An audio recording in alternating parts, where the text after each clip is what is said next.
Ladies and gentlemen, welcome back to another episode of our Seed Showcase series. Today's seed is a little bit different. I wouldn't usually show seeds off like this because I find that it hasn't got as much stuff in it than other ones that I've done previously, but I think the world generation in this one is actually quite interesting, and the spawn point in particular is one of the nicest places I've ever seen, especially if you wanted to build a town on a lake. So let's have a look at the world. Then it's got 3 woodland mansions, 2 of which are very close together, and 2 villages, 1 here and 1 over here. And we'll take a look at the stronghold at the end. There is also a zombie spawner nearby as well. So the spawn point is down in this bottom hand corner, and as I kind of jump up into the sky and show you what it looks like, because the formation of this river on this large size biome world actually looks very nice. I would definitely at some point like to come on this world and try and build something in this sort of area, because I feel like you could easily get a town around this thing, because I just love the look of that lake right there. It just looks one of the best things I've ever seen, and plus it continues off to the top of the map as well. So here's the one of the villages over here. Nothing much to it, but a couple of small houses and a couple of villages themselves. Then we have the 2 major woodland mansions, which are over here at the back. We're willing to go inside the first one just to take a quick glance around, but I'll leave the rest of them for you. Behind this door is a tree room, which is going to be this side. There'll be an axe in that chest, which must mean that the back of this mansion must pretty much go all the way around on this side. But it looks like we've got a room with a chest in over here with a bit of a lighting error. We've got some beetroot seeds and some string in there.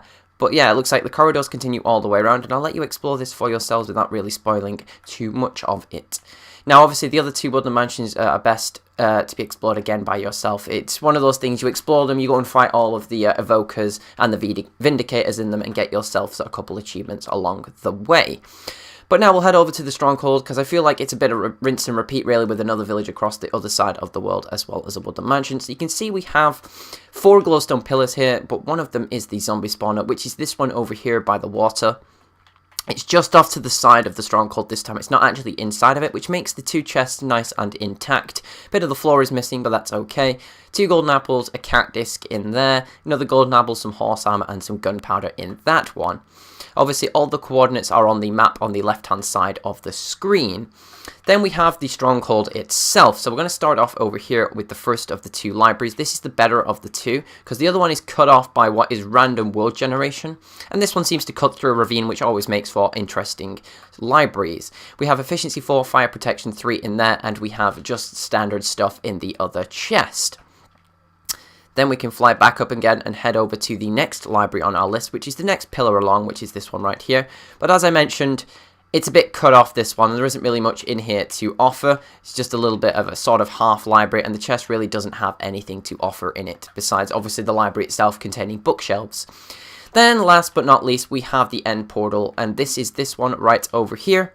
And if we go down, you can see that it has 1 eye already in it. And if we turn around back here, you can see that it kind of goes off into the rest of the Stronghold. So it's not actually disattached like all the other ones I seem to be finding recently are.